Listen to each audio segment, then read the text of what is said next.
I am going to begin at a macro level, go to a micro level, and end on a positive note. This first graph is very simple, and it makes a simple point, which is that the cost of inflation, the rate of inflation in the U.S. has decreased from 2000 to 2015.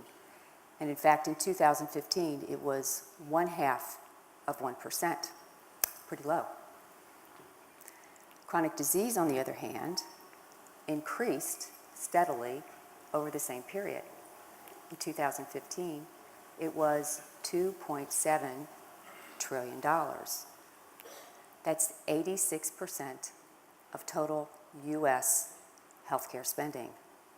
That seems unsustainable.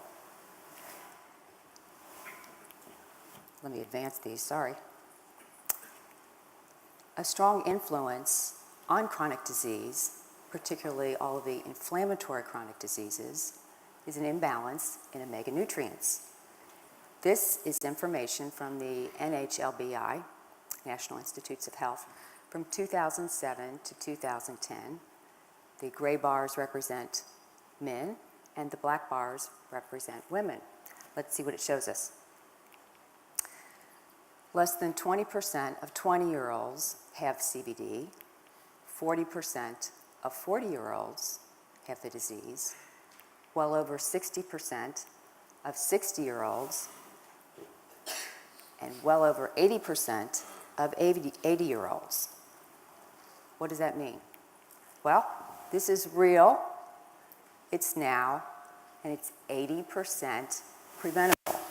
And not just cardiovascular disease, but all of the common chronic diseases are 80% preventable according to the World Health Organization as well as the CDC. So what I want to know is, if this is so preventable, why has prevalence been undiminished over time? And if it's 80% preventable, that means that of the $2.7 trillion we just talked about, 2.2 trillion is preventable. That's a lot of losses. I also would like to know who's paying for those losses. Well, let's see if Lopke and colleagues have any answers for us. They published a paper in 2009 in the Journal of Occupational and Environmental Medicine. Let's see what they showed us. These are employer losses for common conditions amongst employees. They looked at cost, and the way they looked at cost was kind of interesting. Specifically, they looked at the common direct cost, doctor's visits, hospital stays, as well as pharmaceutical or pharmacy cost. They also looked at two indirect costs. They looked at sick day absenteeism, and they looked at presenteeism. And presenteeism simply is, I show up for work, I don't feel well, and I can't do my best work regardless of how dedicated I am to my employer. I just can't do it. I don't feel well. So let's look. Depression was number one.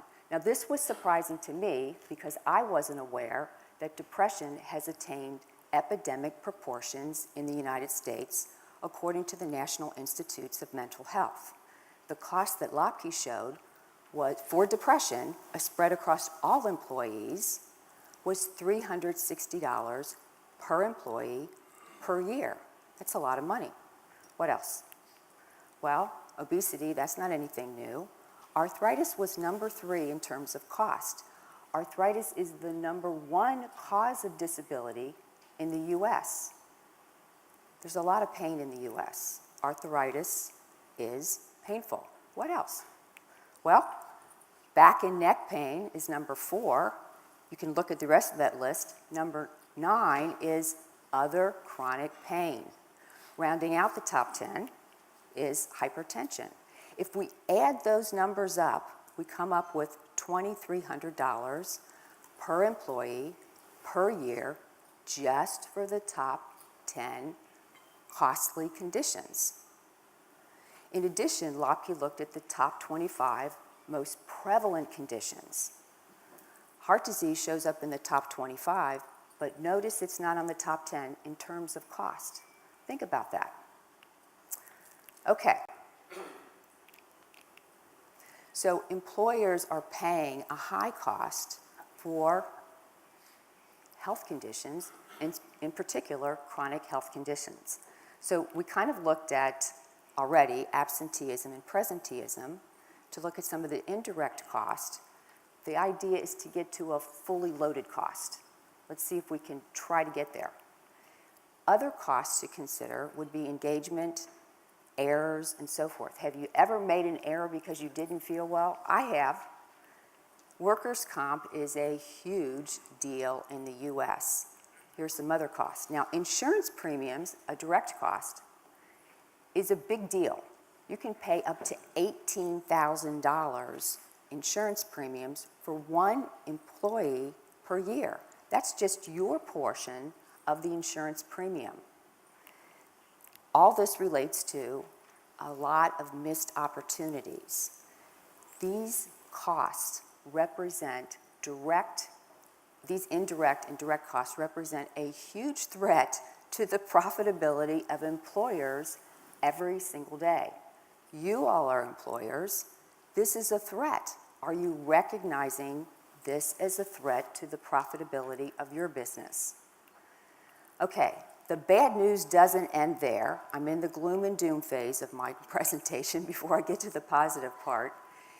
And you all, as producers of omega-3 products, fish and fish products, are actually paying a third cost. And that is because people that don't recognize this threat do not consume your products.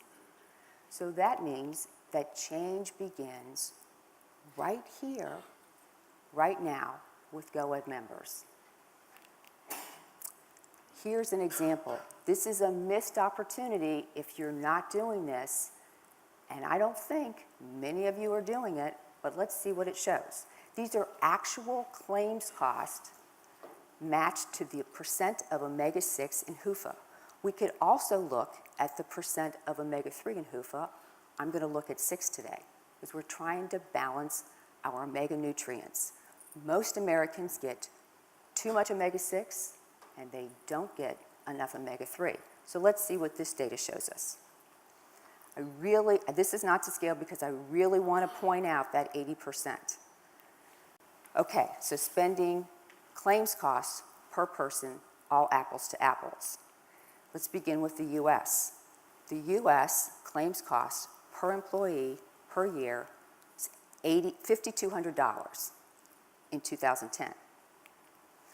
PEIA, which is an employer that's not doing anything with this, is at 23% higher, $6,400 a year. Now let's pause and look at the percent of omega-6. Overall, Americans, as a group, we are at 76 to 80% omega-6 in HUFA. PEIA is a little bit higher. They're a lot higher in the cost, a little bit higher, about 82, 83% omega-6 in HUFA. Omega Balance is the name I'm using for a company that is trying to do something about their imbalance of omega nutrients. Their costs are about 23% lower than the national average, and their percent omega-6 in HUFA is 2 to 3 percentage points less. Now here's where it gets interesting. If you look at a subset of employees at Omega Balance, their costs are about $2,000 a year, significantly less than the US average, and less than a third of our folks that have the 82% omega-6 in HUFA. Where are they? They're at about 60% omega-6 in HUFA. You begin to see the connection between cost for claims and the percent of omega-6 in HUFA. Let's see if we can look at another example. So this is from Bramston and colleagues, and this was published in the journal Pain in 2013. Bramston and colleagues were looking at headaches frequent headaches. Back to Lopke for just a second. He looked at the top 25 most prevalent health conditions for employees. Headaches and migraines both ranked in the top 10 for prevalent conditions. So this is important stuff. Now, what did he show? Well, we have the baseline data and the intervention data, and we start off, typical Americans, 76, 77% omega-6 and HUFA, and about 10 hours of pain for a headache event. It's a lot of pain. The red represents the first intervention, which was to reduce the omega-6 nutrients. What happened? Well, in 3 months, they reduced their omega-6 by 3 percentage points, and they reduced the headache duration to 9 hours, which was a statistically significant reduction of 1 hour. I'll take it. The second intervention, in blue, reduced the omega-6 while increasing the omega-3. What happened? Well, here we are at that same number, 60. That's 16 percentage points, or 21%. And they reduced the pain from 10 hours to 4 hours. That's a 44% reduction in 3 months. It didn't stop there. They also reduced the pain severity by 28%, the pain frequency by 38%, and the use of medications by 40%, all in 3 months. How did they do it? This is with food. The authors noted that if supplements were in use for the study, that they could have achieved greater results. This is pretty good in 3 months. They also improve the quality of life, understandably. It is hard to be happy when you're in pain, and Americans are in a lot of pain. That is why I'm saying that change begins right here, right now, with GoEd members. What can you do? Well, here's what to do and how to do it. The first thing to do is to find a coach that is knowledgeable about informed food choices and knowledgeable about creating lasting change. It is very difficult for an individual to initiate and sustain behavioral change, and a knowledgeable coach can help. What else? Whoops. You need to view this as a business initiative. Think of the size of the market, if you will, for reducing cost just in claims. So if you think of the big picture, which is 69% of whatever it is that you all are spending for healthcare claims in your company, that's the size of the prize. A conservative estimate that was published in the, I always forget this, Progress in Lipids Research in 2014 estimated that a large company of about 100,000 employees could save about $400 million a year by reducing their omega-6 by 20 percentage points. So go from typical Americans to just under that 60% that we've seen 2 data points on to about 57%. That's a lot of money, and it's a conservative estimate. So you can do that calculation for yourself to see what the size of the prize is and then make a plan to go after it. What else? Whoops.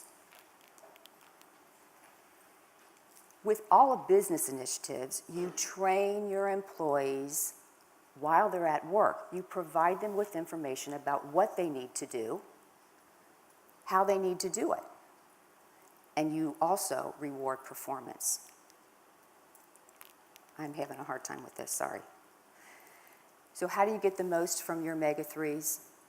Balance. Reduce the 6, increase the 3. I'm going to leave you with 3 key messages. The omega balance test that looks at your percent of omega-6 in HUFA is unbiased. It is the gold standard of biomedical evidence. We have a hyperbolic equation that predicts your risk. It's based on your exposure to the biomedical mediators of omega-3 and omega-6. It has a strong association. We've extended this predictive hyperbolic equation to online tools and apps, so that here's where the positive stuff comes in. You can predict your improvement. You can predict your wellness by using these tools. They're not difficult. Coaches help shift that wellness curve using those online tools and apps. And oh, by the way, one other note on prediction. Prediction, this ability to be able to predict improvement is important because nobody, nowhere, is predicting a decline in prevalence in chronic disease. Omega Balance Wellness. Thank you very much.